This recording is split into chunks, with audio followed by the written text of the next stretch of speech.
Hi and welcome to this video.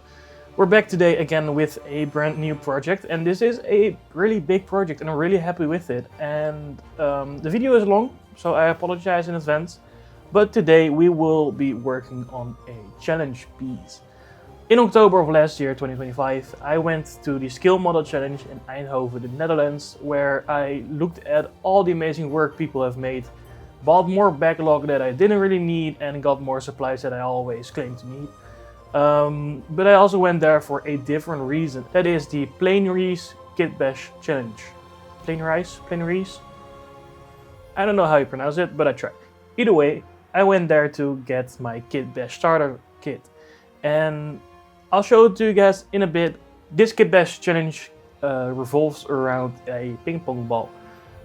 It's a recurring item that, as far as I know, is a item that you use every year. This is also a yearly challenge that he does, and you incorporate that ping pong ball into your kit bashing project. If you don't know what kit bashing is just using scraps and leftover pieces from all kinds of model kits and stuff, but also scrap pieces of plastic, profiles, styrene, all the things like that, and you combine them together in a kit, and you make your own. Well, not kit, but you make your own model out of it. And you just kit bash everything together. And that's what this challenge is about. He calls it the factor of cool is what will let you win. We have a card here with the rules and instructions, as well as a beautiful sticker that you need to use as evidence that our work is our own. But yeah, we're gonna work on this kit and I'll walk you through it. It's a long video, so stay tuned and don't be afraid to skip ahead a bit if you don't want to see all the steps. And then I'll come back to you guys later this week with the result, since unfortunately I need to upload this video on the 1st and the deadline for this challenge is on the 31st of January. I don't think we'll have the results anytime soon. I think it will take a week. I have no clue, but I'll make it short once I know who won and what, but I'll get back to you guys in the end. Alright, so here we have the note from the Kitbash challenge with the few rules and list of things needed for the entry.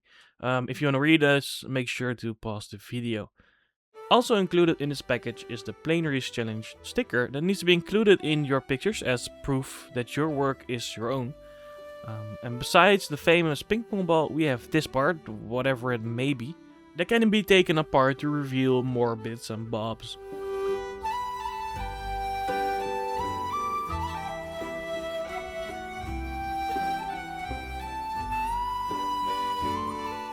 These are all the parts we get from this thing, and now to find a way to include it into the build. So now that we know what we are working with, it's time to come up with a plan. For that, I'll try to make a sketch of what I have in mind. If you've seen a mini video of last month, you know the story I put behind this build. I had that in mind when drawing this and coming up with the plan, and I think this looks like a cool design.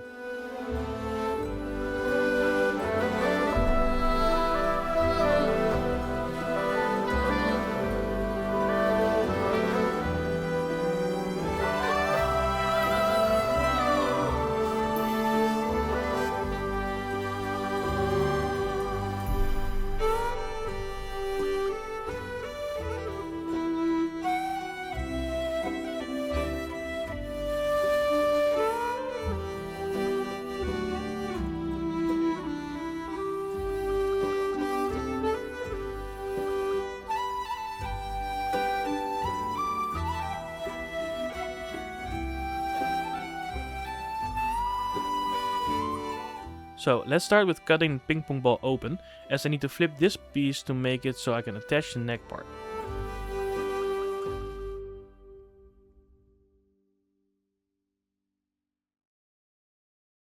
I mark the size I will cut with the masking tape roll, and after applying masking tape to function as a guide, I use a chisel to score the plastic, after which I cut the piece out with a hobby knife.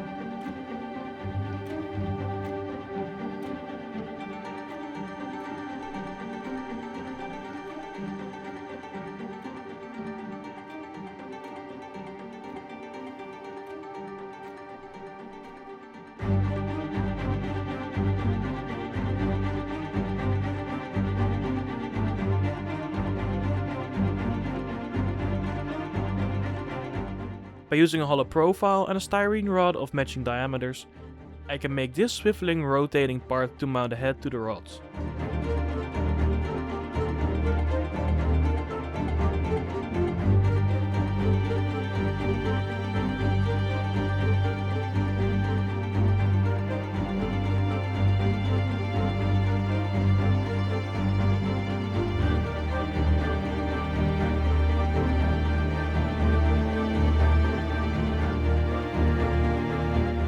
After sanding the edges smooth, the two pieces are glued together with some super glue and the gaps are filled with sprue glue, which is a mixture of leftover sprues and Tamiya cement. I've chosen these two pieces, both from Gundam kits, to function as a chest and neck piece. The head will connect to this neck piece with rods that will function as a piston and a hinge mechanism to make the head look up and down.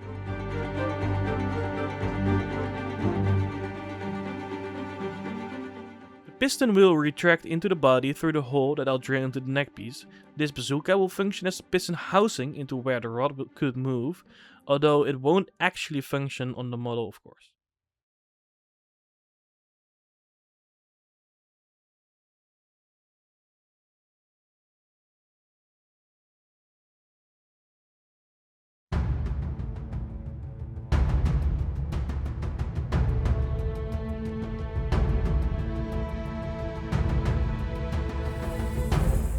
To make the neck swiveling mechanism look realistic, we need to make some connecting parts.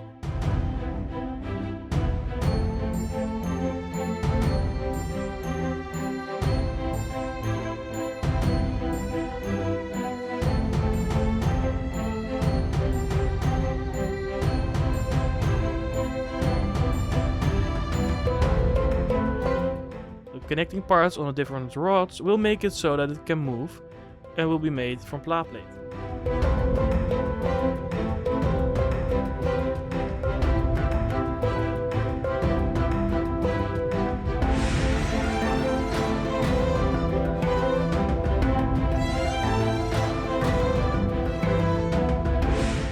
Glued and cut into shape, this part will now function properly so I can angle the head correctly in a diorama, and then I will glue it together. Now for the lower body, I'll use the leg exhaust part of what I think is the Master Grade Barbatos kit. And after cutting some parts of the two, we can glue this together into one.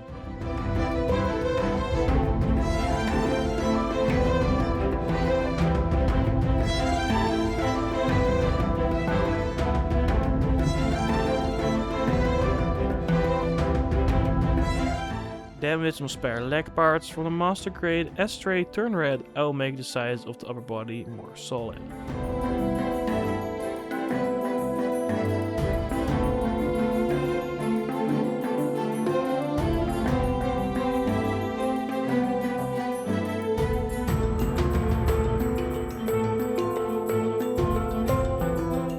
This part with its holes will function as the back part of the kit. That will be a connection point for the shoulders to fit into. With its current length, this bazooka is way too long, so we'll be cutting it short to fit properly.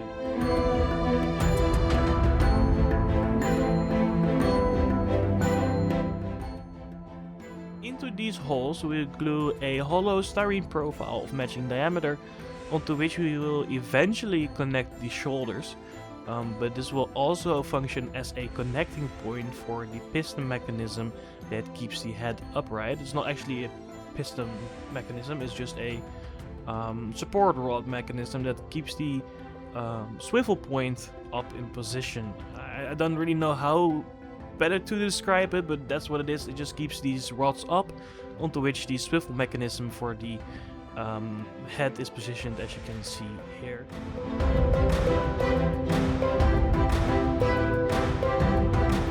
For me to be able to position the head correctly and have a correct angle to look at the adventure down below, we will need to start working on a diorama so I can all put it into perspective to get the right angles and make the appropriate glue application.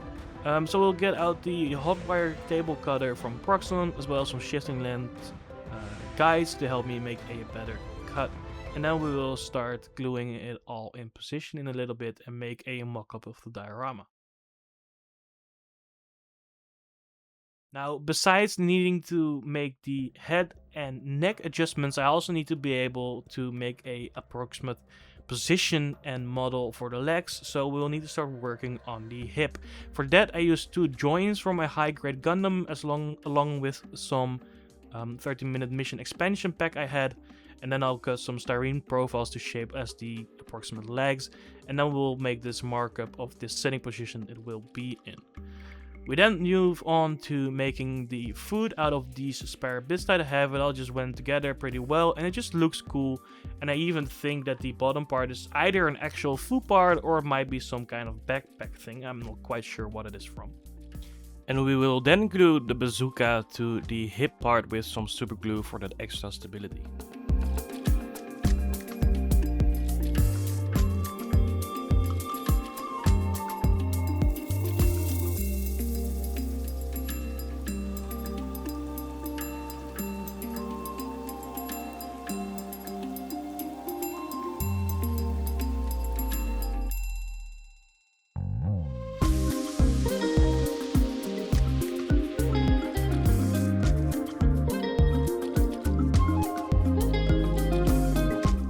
Once we have found the right angle of the neck, we can make a mark in the ping pong ball of where I need to mount the eye. And for that I use a piece that I found in a DVD drive.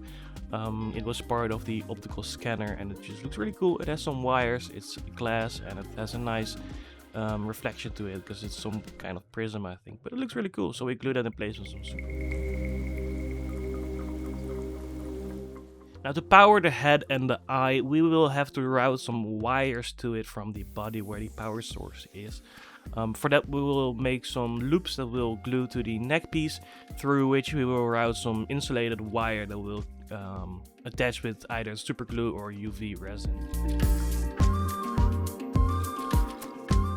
Now the legs and the arms of this robot move through the use of pistons that will have to be mounted to the legs itself, and for that we'll use some hollow styrene tubes cut in half and some pla plate cut into the shapes that will be a mounting position for the pistons. We'll either use a small tube for the smaller end or just squeeze fit the bigger end between the two plates, because it is actually a perfect fit.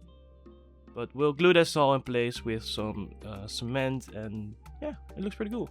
And then we'll use this a backpack piece, or I think it's like a leg piece from a Victory Gundam. It's like a knee protector. And then we'll bend this metallic wire from I think it's like a H-Kit Master Grade, I don't know which one, but it's some metal wire. And we'll use that as a wire for the leg and foot mechanics. And then in the end we will end up with this, and we have this bigger part that I added on the beginning of it to make the leg more sturdy. And besides that we also need to remove the super glue, but that in a bit. First we will cut another big piece out for the other leg. I will show how I did that. You just cut it in half and then kind of bevel the edges by just sanding it with a sanding sponge until it's a bit round. And then we can just slide that on the other leg piece and we'll glue that in place with some cement as well. And we will also cut these ends up to make the leg look damaged, because the left leg of this robot will be damaged and gone. So we just make it look like the leg was torn off or blown off or whatever. To be able to position the arms correctly to make it look like it's looming over the adventurer, I will use this elbow joint from the previously used high-grade Gundam, onto which we will glue some more rods with a combination of super glue, UV resin, and pinning for that stable connection, so I can actually bend it into proper position before gluing it in place.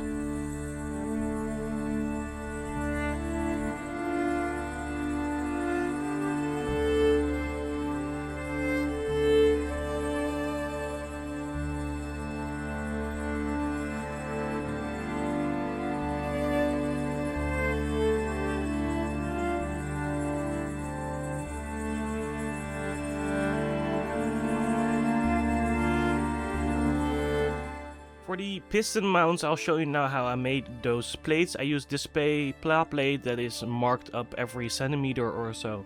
And you'll just take a square of 1 by 1 centimeters, and then you cut off these corners and then you cut off a bit of the end to create that generic shape that will glue onto the rounded pieces. And between those two plates we then mount the piston itself. And here you see me cutting the styrene hollow profile in half. We glue it on with some cement, and then we'll glue the plates into place, and now we can place the pistons between those two.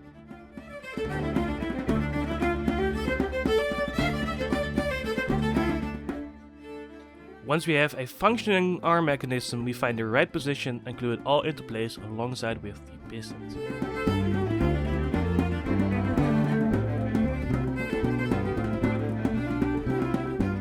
Now before we can mount the arm to the body, we'll need to make a shoulder piece. For that I use this gundam arm joint and another piece that I found, and after removing some plastic we can glue the two together and fit it into the hole, and after that we can glue the arm to it into place.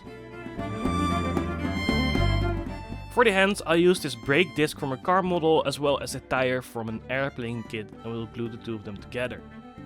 Initially I wanted to scratch build the fingers, but it didn't look right, so therefore I ended up reusing some existing master grade fingers that I cut into separate fingers and even repositioned with some brass rods after cutting them into pieces as well. So I just glued the separate joints back together to get the right position for the hand. After that was done, I glued them piece by piece into the tire with some brass rods for that extra stability. Yeah, and I think the hand looked pretty cool in the end. I'm really happy. It's maybe a bit wonky, but I think it looked right. And then we'll glue the brake disc into the arm with a brass rod as well. And then we have a finished arm.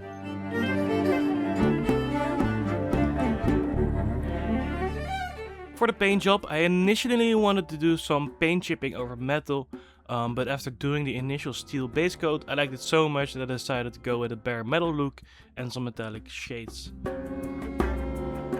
After painting the ribbons on the arms in a brass color, I painted the piston housings in a matte black.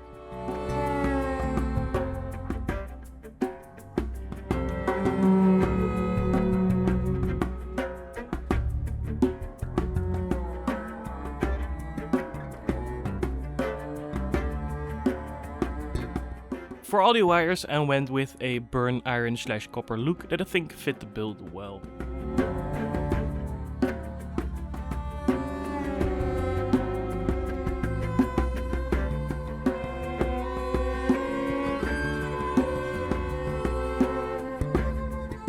Then, with a sponge and some enamel rust paints from AK, we added rust and weathering to the robot to give it an ancient, desolated look.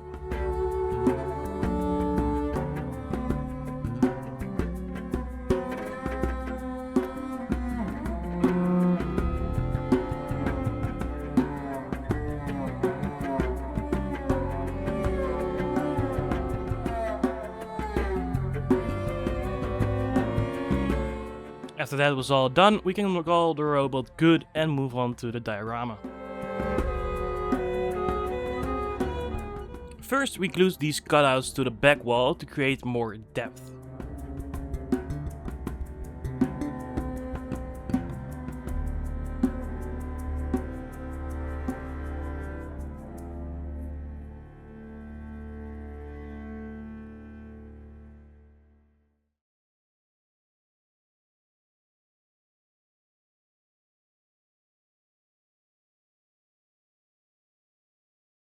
From this piece of the starter pack, we will make a table over which the adventurer is pondering whilst being unaware that the robot is attacking him.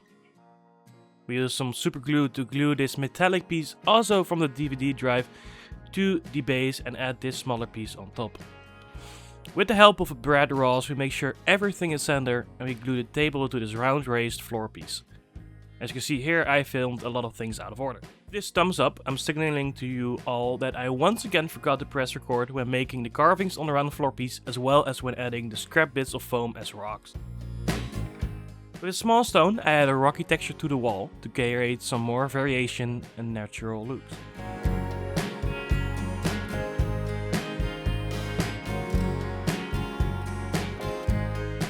For the floor, I will use a mixture of plaster, water and Mod Podge, the latter of which will give me more working time before the plaster hardens.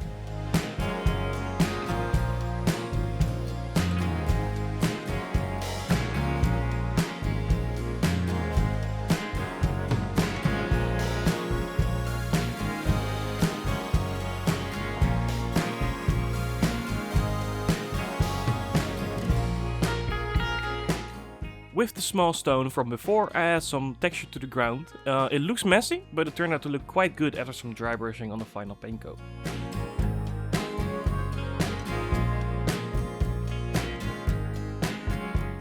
After adding some big grey rocks from AK and some flocking for texture, we coat the wall piece in a mixture of mud podge and black paint to seal it off so it can take the paint from an airbrush later on without absorbing the paint.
For the base coat, I apply intermediate blue over the entire thing with an airbrush.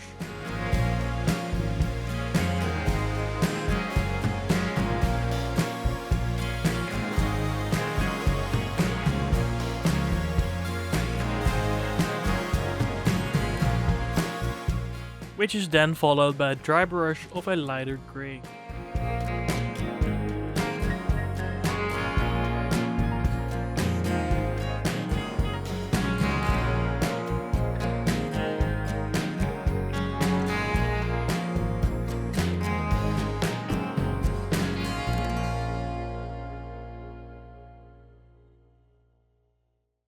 After that, a wash of donkerblue grau is applied all over and the excess is removed with a paper towel.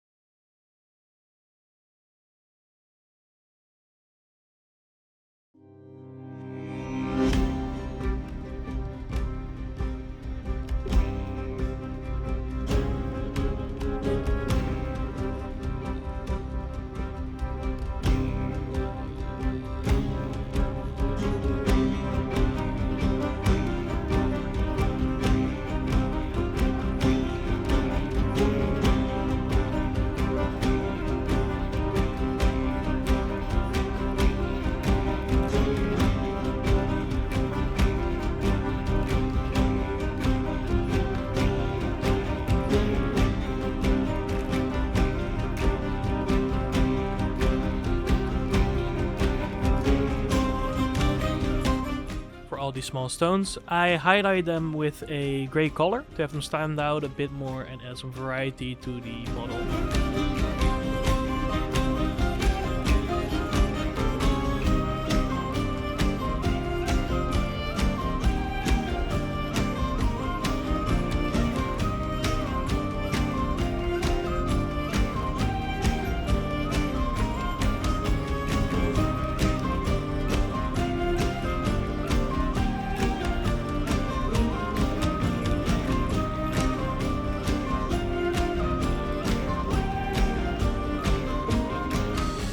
Okay, so we are nearing the point of completion, especially on the terrain. I just need to make the sides smooth and paint them black, but other than that, I think the terrain is done. I'm still debating whether or not I want to do some greenery, like vines and grass, but other than that, all the stonework is done. For these sides, to make them smooth, I use a solvent-based wall filler to create a layer over the styrofoam, which will then be sanded down for a smooth finish.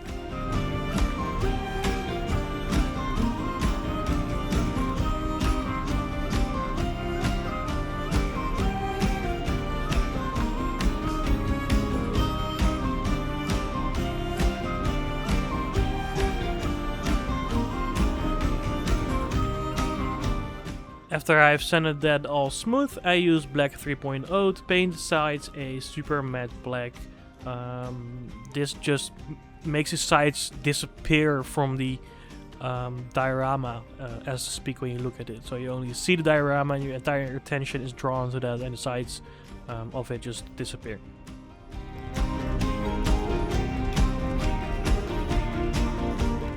With some diorama fixed glue from Vallejo, I add flocking to the entire work to add some color and add that greenery I was talking about.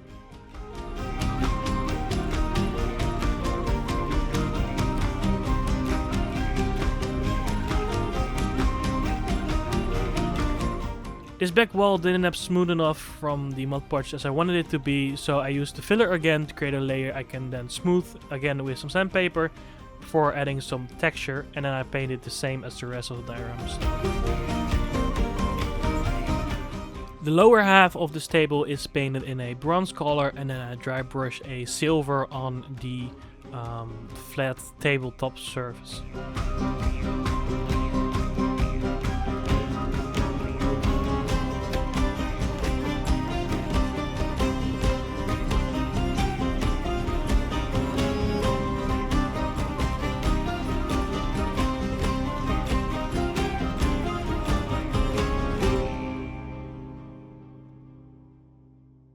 The wall then gets the same paint treatment as the other rocks.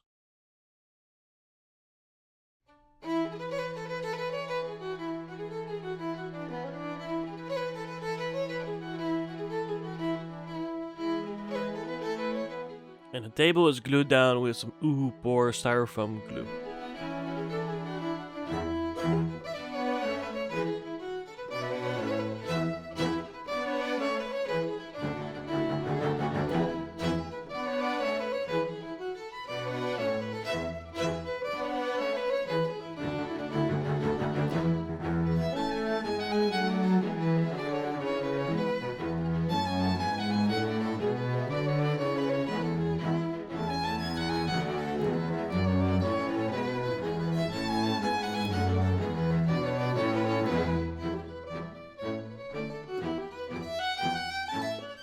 And then, after a lot of hard work, it's all finished and done. Enjoy some B-roll beauty shots, and thank you for watching, and I'll talk to you guys in a little bit.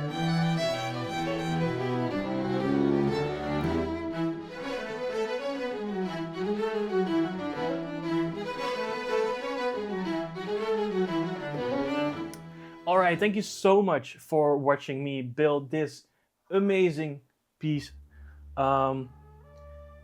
I'm very happy with the result I have, as always. I'm very happy with what I made. I think it looks cool, I think it works. I think it's a piece that makes sense in a way. It's just not random parts slapped together and supposed to be something. No, I think this actually looks like something that works and is cool. So I'm very happy with the results. And the diorama I made around it as well is just great. I don't know how much, I don't think I get judged on the diorama at all. I think the judgment will purely be on the robot. And I'm fine with that, that's what the challenge is about, but I just wanted to convey the story a bit more by making this diorama. And I'm just very happy with the result that I got from it. So, thank you so much for watching. Let me know what you guys think of this diorama and this robot in particular, because that's what it's all about in the end. And I'll get back to you guys in I think a week when we have the results from the challenge, and let you guys know if I won anything.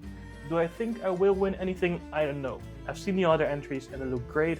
I think mine is great as well, so you'll never know. We'll see. So yeah, stay tuned, make sure to subscribe, and I'll get back to you guys with the results once I have them. Thank you very much for watching, and I'll see you guys next time.